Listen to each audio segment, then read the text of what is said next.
Praise the lord. प्रभु यीशु मसीह के पवित्र नाम में एक बार फिर से आप सबको जय मसीह की। प्रभु का धन्यवाद करते हैं इस अवसर के लिए। आज का जो विषय है वो अवसर है।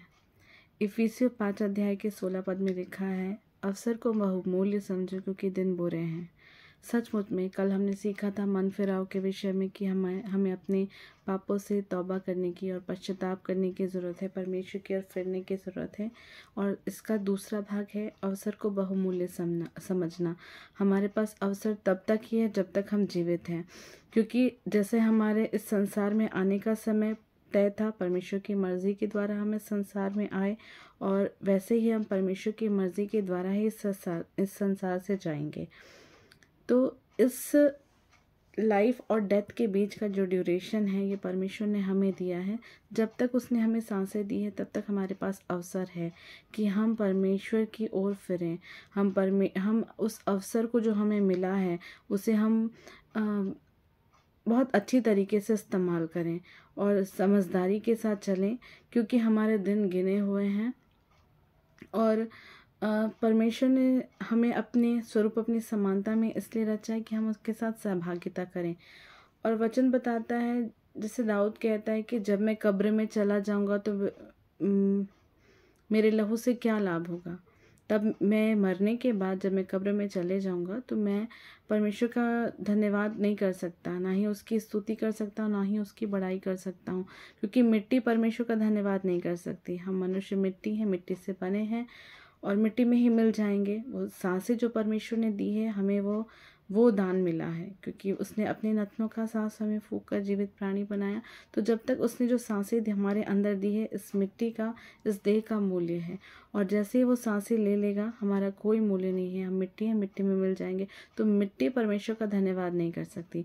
हम जब तक इस सांस को हमें दिया है प्रभु ने, उस अवस्था में, जीवित अवस्था में ही हम परमेश्वर के नाम का धन्यवाद कर सकते हैं, परमेश्वर के नाम की महिमा कर सकते हैं। तो इस अवसर को हम बहुमूल्य समझें। और सचमुच में वचन बताता है क्योंकि दिन बुरे हैं। तो अभी अगर हम इस अवसर को बहुमूल्य समझकर तौबा कर लें और परमेश्वर को क्या भाता है इस चीज़ में अपने जीवन को लगाएं, तो हमारे लिए ये बहुत ही बड़ा लाभ होगा। हम इफिसियों की किताब में आगे पढ़ते हैं तो यहाँ इस प्रकार लिखा हुआ है, इस कारण निर्बुद्धि न हो, पर ध्यान से समझो कि प्रभु को क्या भाता है।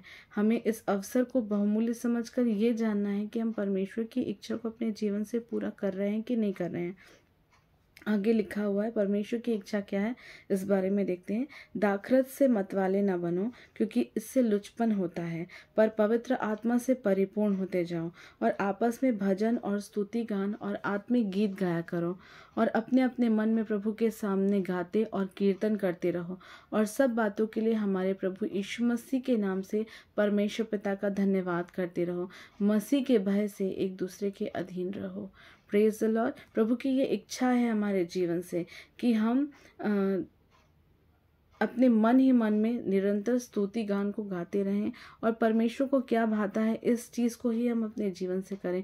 और हम आपस में एक दूसरे, परमेश्वर के भय के साथ एक दूसरे के अधीन होकर रहना सीखें, क्योंकि जब हम प्रेम करेंगे और जब हम परमेश्वर की इच्छा को पूरी करेंगे, जैसा वो चाहते हैं कि आपस में भजन और स्तुति गान करते रहें। जब भी हम आपस में अपने प्रियों से मिले, जब भी हम भाई लोग बहन लोग एक साथ इकट्ठे हों, तो परमेश्वर की ही स्तुति और परमेश्वर की बातों की चर्चा हमारे मध्य में होने पाए।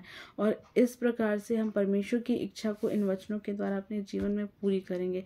तब जो दिन बुरे हैं हमारे लिए यीशु के नाम से सरल हो जाएंगे।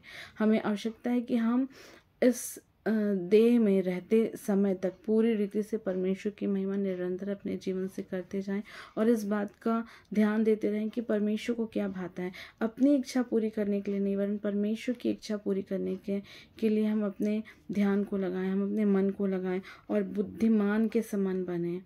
जैसे वचन बताता है, 2 पुरुषों के बारे में, एक बुद्धिमान और एक मूर्ख के बारे में बताता है। बुद्धिमान ने अपना घर चट्टान पर बनाया था और मूर्ख ने अपना घर बालू पर बनाया था। बुद्धिमान मनुष्य ने चट्टान पर बनाया, और जब बाढ़ें आई, आंधी आई, उसका घर स्थिर रहा, उसका घर नहीं टूटा। पर जिसने अपना घर बालू में बनाया था, जब आंधी आई, तूफान आया, उसका घर गिर गया। और वो चट्टान प्रियो यीशु मसीह है। हमको अपने घर की नींव यीशु मसीह के ऊपर बनानी है और हमें यीशु मसीह को ही अपने जीवन का आधार बनाकर चलना है। जैसा उसने वचन में हमारे लिए आज्ञाओं को दिया, हमें आज्ञा को पालन करना है। और इस तरीके से हम इस अवसर को जो हमें अभी तक मिला है, जब तक हमें संसार में जीवित हैं, हम अपने जीवन की अच्छी रखवाली कर सकते हैं। इस वचन के द्वारा परमेश्वर आप सब लोगों को आशीष दे। Praise the Lord.